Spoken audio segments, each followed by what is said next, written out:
Hello students, बेटा आप बात करते हैं नए टॉपिक की। और जो नया टॉपिक है हमारे पास वो है सेल का आंतरिक प्रतिरोध।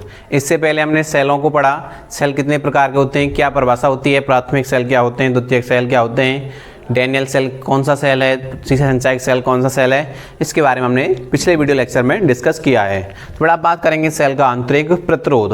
बेटा प्रतिरोध का तो मतलब आप जानते हैं कि प्रतिरोध क्या होता है, जो धारा प्रवाह के मार्ग में रुकावट उत्पन्न करता है उसे हम लोग क्या कहते हैं, प्रतिरोध कहते हैं। सिंपल सी परिभाषा है, लेकिन हम लोग बात कर रहे हैं यहाँ पर सेल का आंतरिक प्रतिरोध, तो यहाँ हम लोग शब्द यूज करेंगे सेल, कि सेल के अंदर धारा प्रवाह के मार्ग में उत्पन्न रुकावट को हम लोग क्या कहते हैं, सेल का आंतरिक प्रतिरोध कहते हैं। क्लियर है बेटा? सेल के अंदर धारा प्रवाह के मार्ग में उत्पन्न रुकावट को क्या कहते हैं, सेल का आंतरिक प्रतिरोध कहते हैं। क्लियर? तो यहाँ डेफिनेशन लिखेंगे, तो परिभाषा है बेटा सिंपल सी हमारे पास कि सेल के अंदर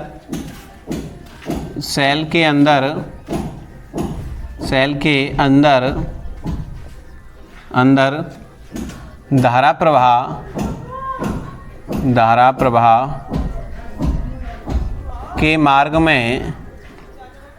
मार्ग में उत्पन्न रुकावट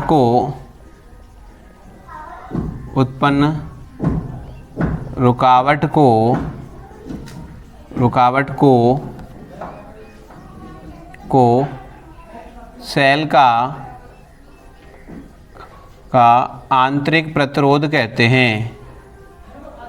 आंतरिक प्रतिरोध कहते हैं।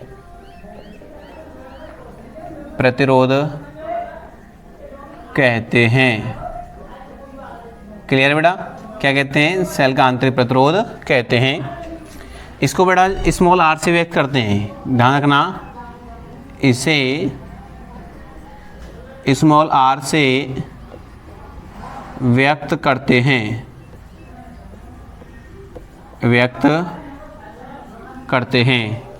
ठीक है? किससे व्यक्त करते हैं बेटा? स्मॉल आर से व्यक्त करते हैं। अब एक चीज़ याद रखना बेटा कि जो प्राथमिक सेल होता है आंतरिक प्रतिरोध अधिक होता है और द्वितीयक सेलों का आंतरिक प्रतिरोध कम होता है। तो बेटा पॉइंट रहेगा हमारे पास, प्राथमिक जो सेल होते हैं उनका आंतरिक प्रतिरोध अधिक होता है और द्वितीयक सेल जो होते हैं उनका आंतरिक प्रतिरोध कम होता है। लिखेंगे प्राथमिक सेलों का आंतरिक प्रतिरोध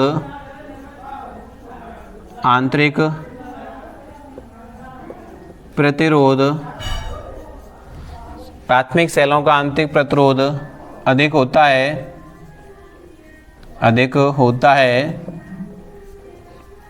जबकि द्वितीयक सेलों का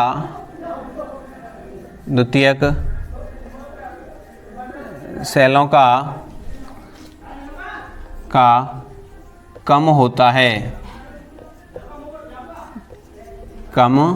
है। क्लियर बेटा?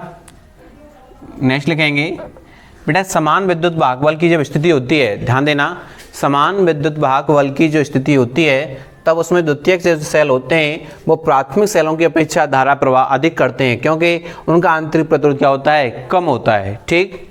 लिखेंगे समान विद्युत वाहक बल की स्थिति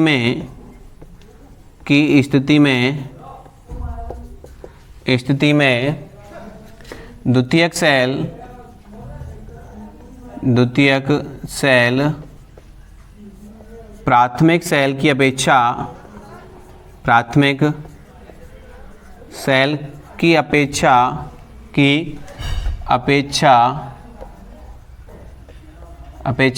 अधिक धारा प्रवाह करता है।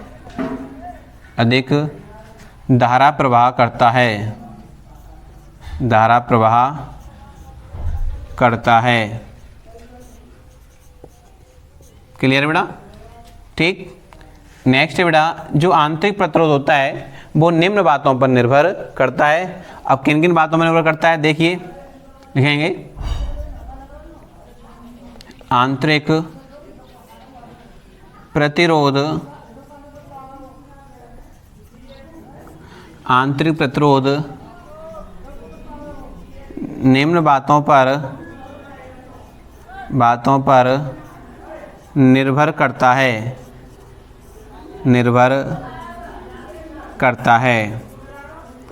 अब देखो बेटा, इसको किस आधार पर निकालेंगे। एक शॉर्टकट है बेटा इसके लिए, सिंपल सा आपको याद रखना है, वो है R equal to CID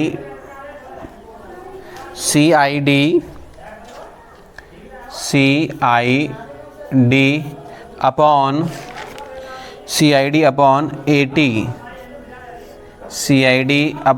AT। देखिए बेटा, इसके आधार पर आपको लिखेंगे कि सांद्रता पर निर्भर करता है, सेल के अंदर जो धारा प्रवाह हो रही है उस पर निर्भर कर रहा है, और उनकी जो जो डिस्टेंस होती है, प्लेटों के बीच की जो दूरी होती है उस पर निर्भर करता है, और विद्युत अपघट्य में डूबे हुए प्लेटों के क्षेत्रफल पर निर्भर करता है, और ताप पर भी निर्भर करता है। तो लिखेंगे बेटा नंबर एक है बेटा, निम्न बातों पर निर्भर करता है। नंबर एक, विद्युत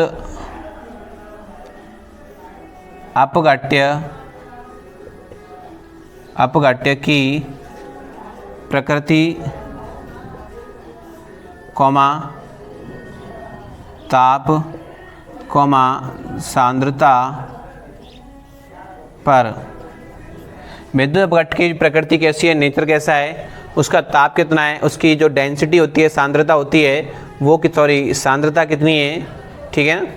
नेक्स्ट है बेटा, प्लेटों के मध्य की दूरी पर। नंबर 2 है प्लेटों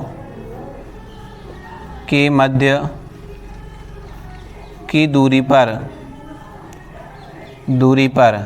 प्लेटों को कितनी दूरी पर रखा गया है। जैसे कि सेल के अंदर 2 प्लेटें होती हैं, ठीक है, तो इनकी जो डिस्टेंस है D इस पर निर्भर करेगा।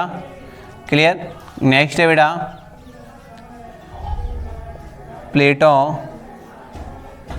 के डूबे हुए भाग के क्षेत्रफल पर, ठीक है बेटा।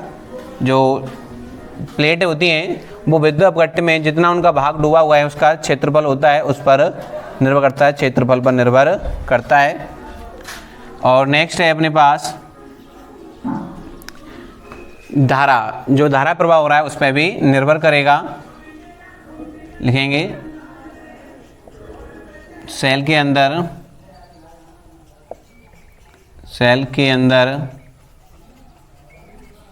बहने वाली धारा पर। क्लियर।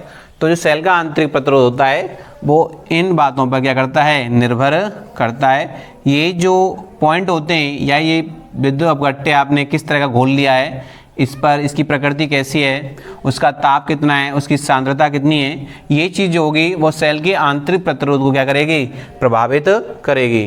प्लेटों के बीच की दूरी कितनी है, दूरी ज़्यादा हो जाएगी बेटा, ठीक है। दूरी ज़्यादा होगी तो आंतरिक प्रतिरोध क्या होगा, ज़्यादा हो जाएगा, क्यों, धारा प्रभाव अत्यधिक कम हो जाएगा। प्लेटों जो प्लेट होती हैं सेल के अंदर वो विद्युत अपघट्य में डूबी हुई होती हैं, और तो उसका जो भाग है डूबे हुए भाग का क्षेत्रफल उस पर भी निर्भर करेगा। अब बेटा नेक्स्ट पॉइंट ये है हमारे पास कि जो एक निश्चित ताप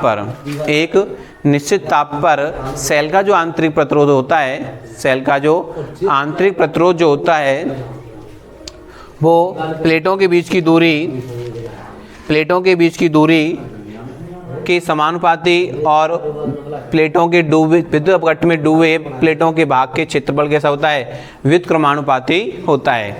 एक निश्चित ताप पर सेल का जो आंतरिक प्रतिरोध होता है वो प्लेटों के बीच की दूरी L या D आपने लिया है, D और प्लेटों के डूबे हुए भाग के क्षेत्रफल, विद्युत अपघट्य में प्लेटों के डूबे हुए भाग के क्षेत्रफल के व्युत्क्रमानुपाती होती है। देखिए बेटा, देख लीजिए, इस सेल के अंदर धारा प्रवाह के मार्ग में उत्पन्न रुकावट को सेल का आंतरिक प्रतिरोध कहते हैं। इसे R से व्यक्त करते हैं। प्राथमिक सेलों का आंतरिक प्रतिरोध अधिक होता है, जबकि द्वितीयक सेलों का आंतरिक प्रतिरोध क्या होता है, कम होता है। समान विद्युत भागफल की स्थिति में द्वितीयक सेल प्राथमिक सेल की अपेक्षा धारा प्रवाह अधिक करेगा। और जो नेक्स्ट है, जो सेल का आंतरिक प्रतिरोध होता है वो निम्न बातों पर निर्भर करता है, जिसका शॉर्टकट है हमारे पास R बराबर CID/AT। विद्युत अपघट्य की प्रकृति पर, सांद्रता पर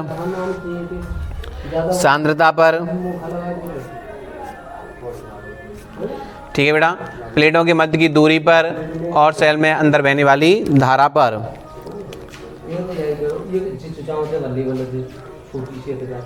नेक्स्ट है बेटा, एक पॉइंट और है हमारे पास, सेल का जो आंतरिक प्रतिरोध होता है वो विद्युत अपघट्य के ताप के कम होने पर कम हो जाता है। लिखेंगे। नेक्स्ट है बेटा अपने पास, सेल का आंतरिक प्रतिरोध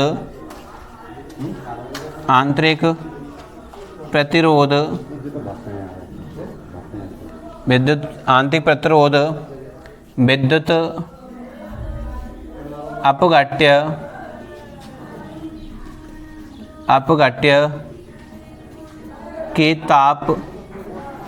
अपघट्य के ताप के कम होने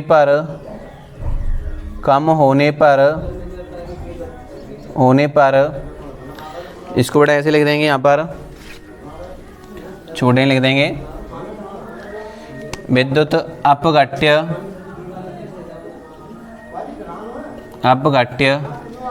के ताप के कम होने पर कम हो जाता है, कम होता है। सॉरी, ताप कम होगा तो बेटा प्रतिरोध बढ़ जाएगा, कम होने पर बढ़ता है। ठीक है बेटा, T की वैल्यू कम होगी तो ये क्या कर जाएगा, इंक्रीज कर जाएगा। तो टेम्परेचर, अगर टेम्परेचर इंक्रीज करेगा तो जो इंटरनल रेजिस्टेंस होता है वो डिक्रीज हो जाएगा। ठीक है ना, और ये डिक्रीज होगा तो ये क्या हो जाएगा, इंक्रीज हो जाएगा। अब देखिए बेटा, एक पॉइंट और है हमारे पास, लिखेंगे। एक निश्चित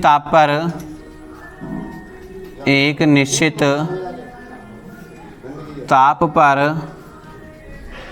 सेल का आंतरिक प्रतिरोध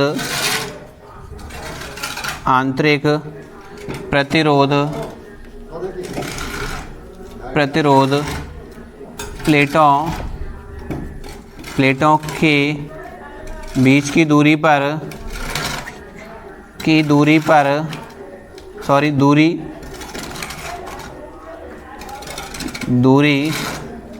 L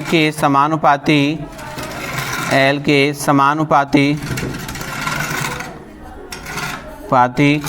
और प्लेटों के डूबे हुए भाग के क्षेत्रफल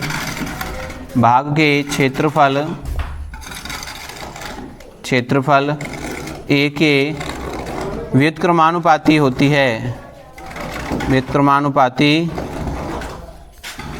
है। क्लियर बेटा? तो देखिए यहाँ पर कि जो R इज प्रोपोर्शनल टू है अपने पास, R is proportional to L/A, तो ये वाली स्थिति बन के आ रही है। प्लेटों के बीच की दूरी कैसे हो गई, समानुपाती हो गई, और प्लेटों के डूबे हुए भाग के क्षेत्रफल कैसे हो गई, व्युत्क्रमानुपाती हो गई। तो हम इसको ऐसे लिख सकते हैं, कोई कांस्टेंट लगा देंगे K, तो R L/K हो जाएगा। ये निकल के आ गया अपने पास। तो जो K होता है एक समानुपाती नियतांक है, जो K है एक समानुपाती नियतांक है जो विद्युत अपघट्य की प्रकृति, ताप और सांद्रता पर निर्भर करता है। लिखेंगे यहाँ पर, यहाँ K एक समानुपाती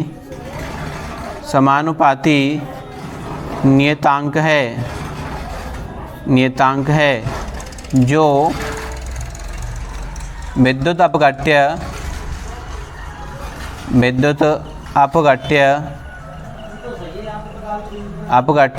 की प्रकृति प्रकृति कॉमा ताप कॉमा सांद्रता पर निर्भर करता है। तो बेटा ये क्या हो गया हमारे पास, सेल का आंतरिक प्रतिरोध हो गया, जिसको किससे व्यक्त करते हैं, स्मॉल आर से व्यक्त करते हैं। ये जो आंतरिक, आप कभी कभी क्वेश्चन पूछ लिया जाता है कि सेल का आंतरिक प्रतिरोध किन बातों पर निर्भर करता है, तो आपको डायरेक्ट याद रखना है R बराबर CID/AT। विद्युत अपघट्ट की प्रकृति, ताप और सांद्रता पर, प्लेटों के मध्य की दूरी पर, प्लेटों के डूबे हुए भाग के क्षेत्रफल पर और उनमें बहने वाली धारा पर। सेल का आंतरिक प्रतिरोध विद्युत अपघट्ट के ताप के कम होने पर बढ़ता है। अगर टेम्परेचर इंक्रीज करेगा तो जो इंटरनल रेजिस्टेंस होता है वो डिक्रीज हो जाएगा और एक निश्चित ताप पर सेल का जो आंतरिक प्रतिरोध होता है वो उनके बीच की दूरी, प्लेट जो होती है उनके बीच की दूरी के समानुपाती और प्लेटों के डूबे भाग के क्षेत्रफल कैसा होता है, व्युत्क्रमानुपाती होता है। तो R इक्वल हो जाएगा KL/A हो जाएगा। ठीक है बेटा, thank you for watching video.